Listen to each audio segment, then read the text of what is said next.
What is up, Gas Money Nation? It's Robert and Austin with the Inside Gas Money Podcast, and today we have a very special guest, Nicholas Bolding with NrbVisions. Nicholas, how you doing today, man? Man, fantastic. Doing fantastic. So, as you can see, we're in his upcoming new studio under construction right now, and he just showed me around, showed me the vision for everything, and it's amazing. So, I guess first of all, man, tell me about what NrbVisions is and a little bit about the company. Yeah, man. So NrbVisions is a industry standard production company that specializes in marketing and content creation to bring companies a cinematic movie-like experience in their marketing, social media advertising. Amazing. And how did you first get into this filmography and everything? Yeah, man. So I was a chef for a long time at a place called Sicilian Oven down in Coral Springs, Florida. And I'm also a big fan of basketball. And I was working there trying to pay for some basketball training, get paid for car insurance, things of that nature. And fast forward, my coach has been always telling me, "Hey, man, put down the basketball, pick up the camera. This is your calling. Just trust me." And high school self, obviously, I refused to believe that. I want to be a hooper. I want to make it to the NBA. And then fast forward, I quit my job. I invest all my money into a camera, and I just start traveling with AAU teams, just hustling. Just, hey, you got a job? Let's go. I didn't even know these people. I just would meet them at games and go. And first trip was in Orlando, and that was really the start. I made I think like $90 or something like that in 2 days. And then that expanded and just kept growing. And then eventually I was traveling with high school teams. And now I'm over here partnering with Florida A&M and doing all their content as well from a digital media standpoint. Yep. Yeah, no, that's amazing. And I guess just starting out too, it's one of those things, like you said, you kind of have to take the risk, because when you're going in on something like this, especially with photography, it's expensive to get started up with that. And I know you mentioned like your first couple experiences with photography made around like $90, which is still pretty solid for first experiences. But when you were first getting started, like how did you kind of invest in that equipment? Did you have money beforehand that you put in, bought like a camera or something and started out, or did you really just start bare bones with your phone and then go from there? Bare bones, man. So I started with my phone. So I actually, when I was playing basketball, to pay for my training, I would use my phone to make videos for the coach. And one time he went on to Best Buy and got me a GoPro to start making videos for him too. I thought I was the stuff. I was like, coach came up to me, he says, "Man, these guys are charging me $100 a minute of video." I'm like, "Oh, what? That's a ripoff." Now I know it's not. But so he bought me the camera. We started doing that. And so I didn't really make money doing that because, like I said, it's more of an exchange of services. And then working at Sicilian Evans when I built up that savings. Okay. So I think it was like $1,400. And at the time, I was like, holy cow. I was 18 years old. Like, hey, $1,400 to me was $1 million. And so I just took that money and bought the camera. Just took the risk because there's someone named Jason Bontemps. And I'm so grateful for him because he's the guy who encouraged me to take the leap. He said, "Nick, you have the vision for this. You can really help change people's lives and bring these guys film to help them go to college." And he said, "I can connect you with a team. You just have to buy the camera." And so I really trusted the process. And that's how I kind of, did it. Amazing. That's what I was wondering when you mentioned you started traveling around with the AAU teams. So was that where the connection started, or was it from like your playing and your experience in basketball, or how did those connections originate? And then what was that first team and first experience like? Yeah, man. So I'm gonna go to the first part of the question first, of like kind of how everything originated. Oh, there goes the phone. I'll just put that in there. So I got connected via, how do I put this? I'll reword this. I played basketball in the Coral Springs community since I was in 6th grade, 5th grade, 4th grade, actually. So being around the parks, it was called Mullen Park. You naturally develop relationships throughout middle school, high school, etc. I developed a relationship with my best friend to this day. His name is Dylan Stowicki, and his dad was the head basketball coach at Fort Blaze High School, where I went to high school at. And so that was a really big help because he was friends with the trainer, which was the coach that I did the exchange of services with. When he was training me, I was making those videos. And so he trained a lot of really high level talent And by making those videos, it just becoming more and more connected. And that's how I ended up meeting Jason Bond Simpson and a couple other guys that I worked with to start. And now go into the second part of your question, what team? Their name was TWV Basketball, Team Right Basketball. It was an AAU team that played in, crap, I don't remember what the circuit was, but they played in a couple circuits. And then they also have a high school, a private high school called Elite Academy. Gotcha. No, that's awesome. And I guess starting out too, you know, you said you had the passion and the eye for it, and a lot of people don't understand if they have the eye until they start out. Yeah. So what like really encouraged you to pick up the camera at first? Realistically? Okay. And my grandma's gonna say I'm crazy when she hears this. She used to pick me up from school, and there would be a song playing in her car. I was in her minivan, and I'd look out the window, and I remember this like it was yesterday. I used to go to this, I think it was like a Catholic school or Christian school, and it was right, I think that road's called Rock Island. And I remember this, I was driving by and I heard the music playing in the background of the radio, and I saw everything like it was a movie. And that was the first real memory I have of something like that. Now that's actually how I view things now. I'll hear a song and randomly it's like, think of like a movie. It just zooms out and a new perspective sets in. And I see the movie aspect of something looking at through the lens and not through my eyeballs. It's really strange. That's kind of where that, you know, the first memory. Yeah, it's that creativity, Yeah. which is really cool to hear. And like, just to go a little deeper in that too, is that when you're making a new film or like when you're ideating for something, do you ever like listen to music to kind of help inspire you? Of course, but I don't listen to a certain artist per se. I listen to music that relates to what I'm working on. Okay. So, for example, there's a song that just came out by Lecrae and For King and Country called Reasons. Amazing song. Very much a rocky, free kind of vibe.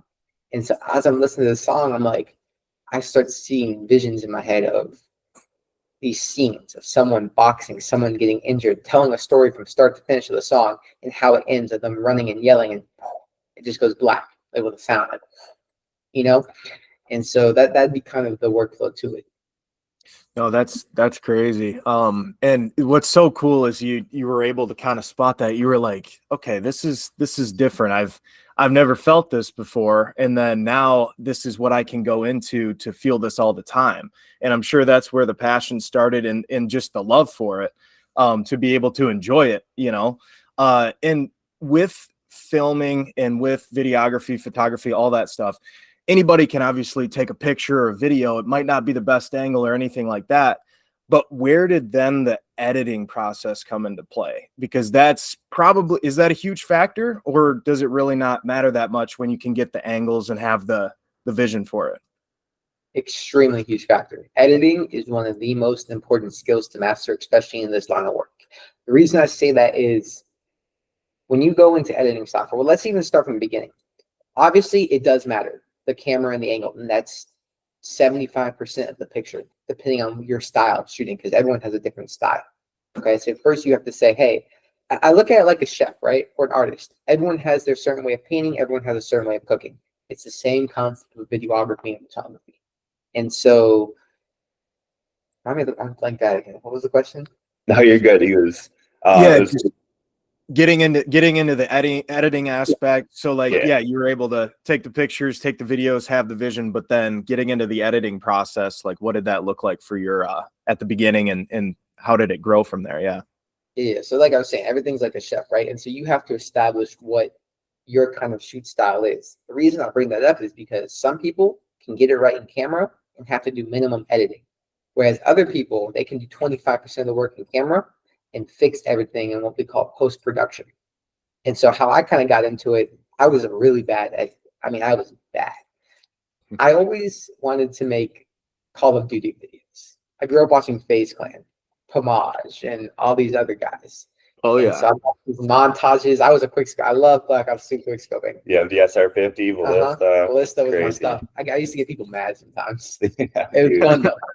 And so, you know, growing up, I tried to mimic those kind of videos, and I was, you know, not good. You can even, for the people watching on my end, I'm probably will hyperlinks. I'll probably put something up now. It's a video of me when I was 8 years old or 12 years old, saying I'm a legendary basketball player with a shirt on my face, trying to mimic. You guys know who the professor is? I've seen his videos. Trying to Yeah, mimic it's super stuff like good that. handling. And so, yeah, man, trying to mimic those videos really was what got me into editing. Fast forward now, I started using a program called Video Leap when I was doing the AAU stuff. And that's cool and all, but it's not professional, but it's what I knew at the time. It's almost, think of it to the equivalent of CapCut and nowadays. But then when I invested into the camera, I went to go try it out before I started practicing with AAU teams, like my first ever travel. And my brother was having a football camp, and he plays DN. He's actually coming here at Florida A&M to play. He was having a camp, and Miami-Dade Christian came up to me, and they said, "Hey, do you do video photography, social medias? How much do you charge? Yada, yada, yada, all that good stuff." And so they were the reason I got into Adobe Premiere Pro, because I wanted to have more of a professional look at editing. Gotcha. And yeah, especially having Adobe, and like you said too, it's good to have that eye for it when you're actually in the process of shooting, because it saves you a little more work in the end, I would imagine. And I guess kind of going off of that, getting started, getting into filmography, obviously like watching YouTube videos, being inspired by that. How did you then take that transition? And was there a certain point into actually running your own business that you can pinpoint? Yeah. So before I got my own camera, this was way before all this. This was my junior year of high school. I got approached by someone, a basketball training program called Level Up to train in South Florida. And they said, "Hey, we're having this, basketball showcase for people to come show their skills, play fives, try to get college offers. Can you do media for it?" So I gathered 3 or 4 of my really, really good friends at the time, Daniel and Gabe Levy, and then my other friend Gabe Dangla. I can never was able to say his last name right. And we went out to this place called DS Sportsplex in Deerfield Beach, Florida.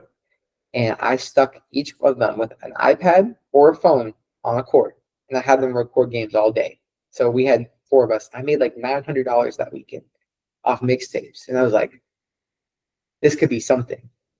And that was kind of the first business moment. But then fast forward about 2 years later, after that, I never did it again until about 2 years later when I started traveling with the AAU teams. Got you. And NRV is your initials, correct? Correct. Yeah. Awesome. And just simple NRV visions. And like you said in the beginning of the podcast too, you have that vision. And that's, I think, what you really need, especially if you're going into something like this, where it's a creative space where you don't really have a template, and just kind of getting into that a little more when it comes to, like running a company, when it comes to planning out shoots, you don't have a boss telling you how to do it. So was it a process of just kind of learning what methods work best? Like kind of run us through that process of just starting out and then figuring out like how to schedule things, how to communicate with people, and kind of moving from there, if that makes sense. Yeah. I'd say it was just trial and error. Really, that's what it was. I just went out and did it, and I would get so frustrated with myself because I always hear everyone say, just go out and do it, you'll learn along the way. And as I was going out and doing stuff, I'm like, I don't see results. What is going on? It didn't take till about 2.5, 3 years of doing it where I'm finally like, okay, this is what's up. And then as I go back and I look at the process of everything, whether it's videos, organization, communications, etc., I see the process. And I was crazy for thinking I wasn't getting better, because I was. If that answers your question. Yeah, definitely. And it's like that progress, like you said, you're seeing progress. It's going to be gradual, and at front you might not see it. You might not see it up front. But when you look back, I'm sure there's times like today where you'll look back at like your first shoots and just laugh. Yeah. But at the same time, that was essential for you to grow. Of course. Got to make the mistakes in business. And that's one thing that we always talk about too. It's like when you're first starting out as a young business owner, there's going to be times where you mess up. There's going to be times where you don't know what you're doing. And like you said, you just got to do it. It's all trial and error. And if you could pinpoint, like 1 or 2, like not necessarily failures, but challenges you had to overcome in the beginning, or lessons that you learned, like what were those and how did you learn from them? Man, there were so many. More than 100 probably. Yeah. I'd say one of the biggest lessons was understanding contracts. Quite often I would do shoots, go through this whole process. It used to take me like 8-9 hours to edit one 60 to 90 second video. Let's start there. And I would send them off to the guy before they paid, because like I'd be running late on the shoot or whatever the case may be, and I wouldn't get paid from it. And so that was a big lesson. I had to understand contracts. But I think on the other hand of everything, the other biggest learning point was how to take criticism. Because, if you're constantly thinking, hey, you know how to do this, why are you telling me what to do? Even if you do think you know, but just to shut up and listen, because, hey, people actually have points. That was so hard to understand, the ego, the sense of pride, and start living life with humility. I'm a big person in my faith. And so oftentimes when the Bible talks about Jesus' humility, and I believe that you should take that in every avenue of your life, even in business. Yeah, definitely. Because you got to learn how to listen. And we've had plenty of times, we're all still super young. So, when somebody older than us is telling us something, it's good advice. And we know how to listen to it now. But, back when we were in high school or whatever, it's, your parents telling you something and you're like, yeah, whatever, I'll figure it out. I know everything kind of thing. But that's not true. That's the furthest from true kind of statement. So learning how to listen is huge, that we've learned, with different clients that we've dealt with, or, trying to go out on a job and it seems so simple for you. You're getting it done in your way, but then they want it something totally different. I'll kind of refer over to us working with software developers. So we'll have, an idea in our head of what we want, a piece of functionality or something that works a certain way in our minds, but we don't know how to build it. So we'll have them build it, kind of like, somebody has an idea in their mind for a video. They'll go to you, hey, make it like this. And I'm sure there's definitely been times where, you send something back and you're like, how is this? And it might be way off. It might be a little off. How have you figured out how to be, as pinpointed as possible? Is it taking more notes? Is it asking many more questions to really make sure that you can send something over and have to do, little revisions to no revisions? Yeah, I think, and that happened a lot, especially, long story short, I have a lot. On a side note, the worst thing for it to happen is when they ask for a revision and it's the song, because you edit to the song. So now you have to redo almost the whole video to a degree. I've gotten a little quicker at it, but still, it's annoying sometimes. I'd say, though, the way that I go about it now, you guys know what storyboarding is, obviously. Yeah. It's in that process when it's asking more questions and making sure, hey, they understand this is what we can do, this is what we cannot do, and just being straight with the client. Because I have to learn, another big, going back to this previous question about learning points, things, having to say no and not always saying yes to everything. I always know the saying, fake it till you make it. And I'm a firm believer in it. But there's also a degree where if I really cannot do something, I don't want to let my client down and say, hey, I'm sorry. I say, I can't do this. But with me saying I can't do this, I always say, but here's a solution I can provide. Because I'm someone for challenge. I will say I could do something even though I might not be able to fully do it, and I will learn as I go.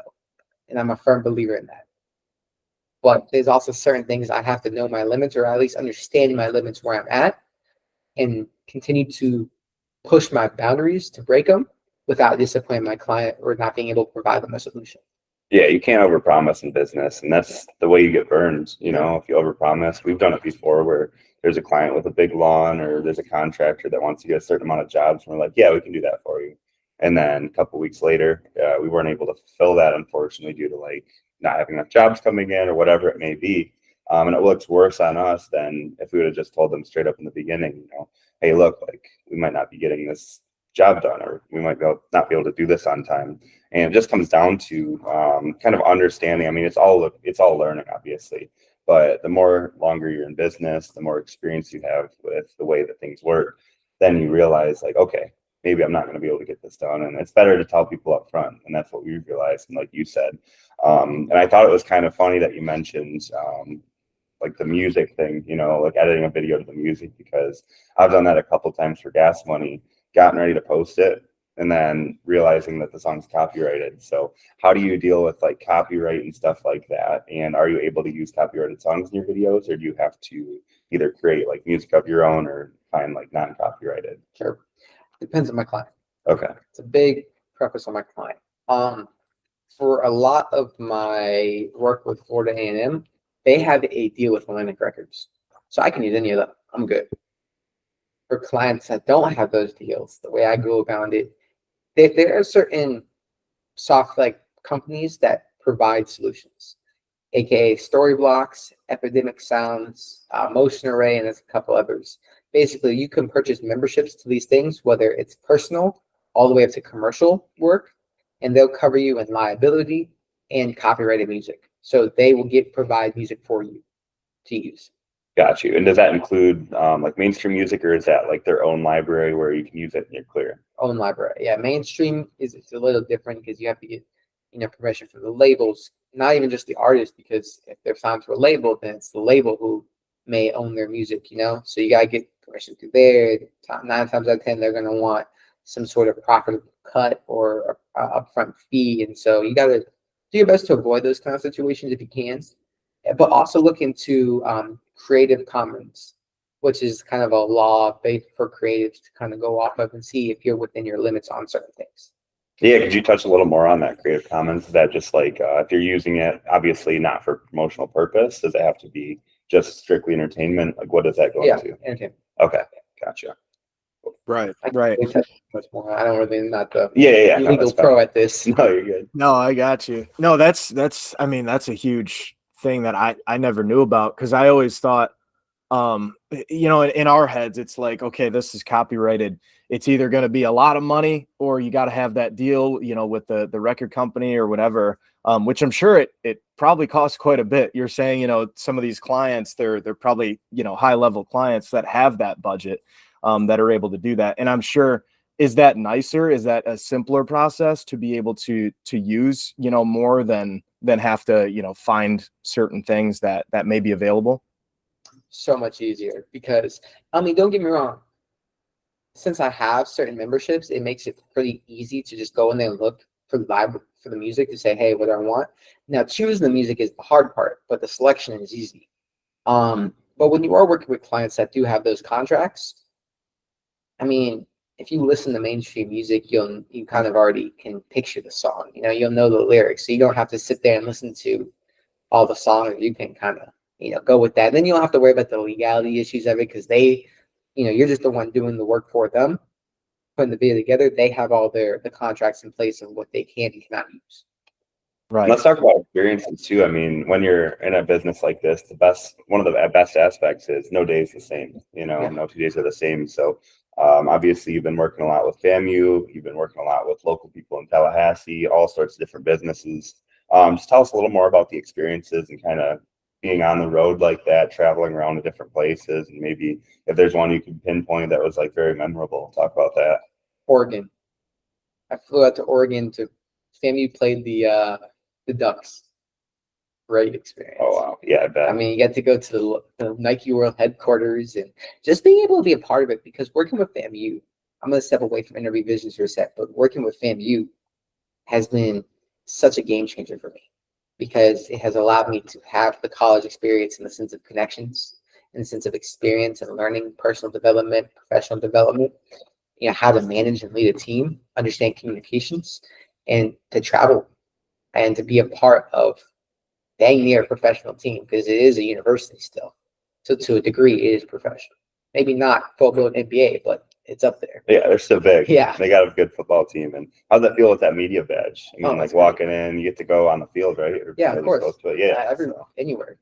It depends where I'm at, but they give me media, photo, video, or all access, depending on where we're at.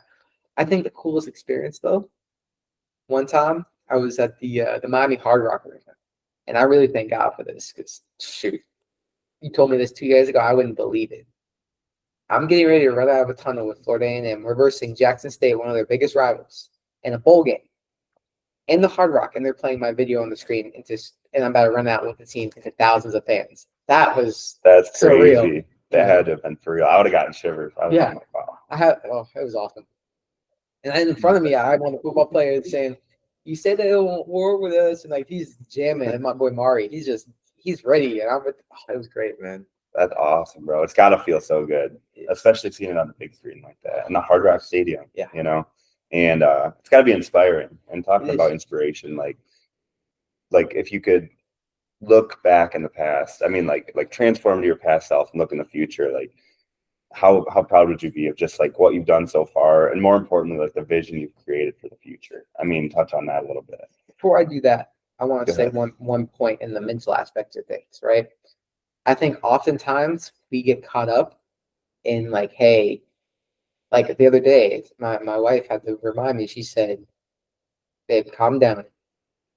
You have 20 clients. You just made 22 videos. You have 20 clients. So if this was you 5 years, like 2 years ago, you'd be so proud of yourself." And I think oftentimes we get caught up in the current problem without reflecting on where we were at and not where we are now. So looking from that point, from saying that, looking back, oh, I'd be so proud of myself. Wow, that's me. University, I wouldn't believe it. It's been awesome. It's been really just a God-given journey. It's amazing. And I think it gives you a sense of like, okay, I got here, then we can keep going. Like then two more years, you know, because you're able to, you ground yourself a little bit, because we do this all the time where, you know, there's a big issue, or there's, you know, just in the past like week and a half, our upscale of jobs coming in it's the biggest that it's ever been since we started this back, you know, 5 years ago. But we're so caught up in, oh, fulfillment, oh, contractors, oh, clients, like all these things. Wait a second. This is huge. We've gotten this far. We're going to get past this. And who knows, like it's going to be, you know, triple, quadruple, 10 times in the next, you know, 5 years after that, because you've come this far already. So then it kind of adds that self-motivation, like, let's fucking go kind of thing, you know? Yeah. So I don't know if that's kind of how grounding yourself makes you feel. And then I'm so glad that you mentioned that, because a lot of people I feel like need to hear that when they're kind of caught up, you know, in all the craziness that's going on right now. So that's huge. I'm glad you mentioned that. I know we're getting kind of down on time. I guess one of the things, if you wanted to either add to that, or I can take a little other avenue, because you're obviously sitting in soon to be badass studio of yours. How much of maybe a risk has that felt like, but at the same time, how much has that been a motivator to be like, okay, I have the vision for this. Now I've taken the first step, and you know, there's probably a lot of money behind it. Now let's keep going. Is that a huge motivator? Does that make you nervous? Is that risk? You know, what is that in your mind, and how is that continuing, you know, forward in your mindset? Yeah, and this probably be the last point I touch on. Just because I know we're running out of time. There's a mix of emotions when it comes to that. I Right. think that because I have a partner in all this. You know, I'm not self-made at all. I just want to, you know, by the grace of God, by my family and friends and everyone else who has surrounded me and supported me, I don't want to let them down. You know, that's, you know, people are investing all this money into this building and these resources and time and effort, because money is just money. Like someone very wise always says, if you chase money, it runs too fast. But if you chase experience and growth and personal development, money runs to you. So, you know, just trying to take these lessons that I'm always being given and apply them to every day in my life, and fast forward back, I don't want to let them down. So it's definitely a big risk. And for me, it didn't really set in. Like, you know, they're talking about, hey, we need to make, you know, we can make this amount. And it's not even just the amount, obviously, because business, you have to make more than you spend for it to be a business. So you have to look at those things too. And so whenever we're talking about these amounts that we have to make, it's just never in the world would I say, hey, I don't think this is, like, I've never thought that was possible, right? I've never seen this, and I've never done these different things. I've never been to this level. I've only ever seen it on movies and TVs. That's not possible for me to get there. Like, and then as I'm realizing, I have to be a dreamer. If I wasn't a dreamer, Apple wouldn't. If someone wasn't a dreamer, Apple wouldn't be here. Gas money wouldn't be here. You know what I'm saying? Things of that nature. So, you know, and I find my peace in my faith. You know, I really trust God with the process, and I do that because there's a verse in Habakkuk, something, I don't even know how to say it, but basically it says, build God's kingdom before your own. So if I know I'm continually working towards that, and then working towards building God's kingdom, He will supply me everything else that I need.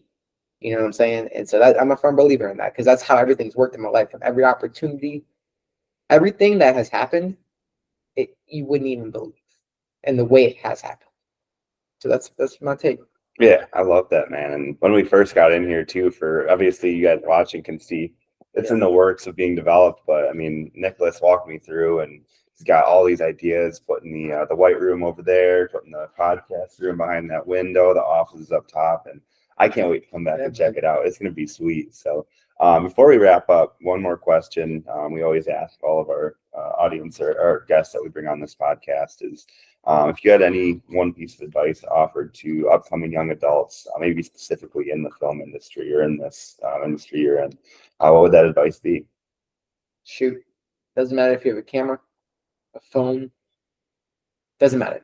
Shoot with whatever you have. Work your way up and seek mentorship.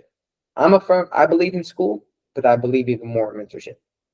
That could teach you what school cannot always. That will teach you the standards of the industry. That will teach you the tips and tricks. That will teach you so much more than just, maybe that you can learn in a classroom.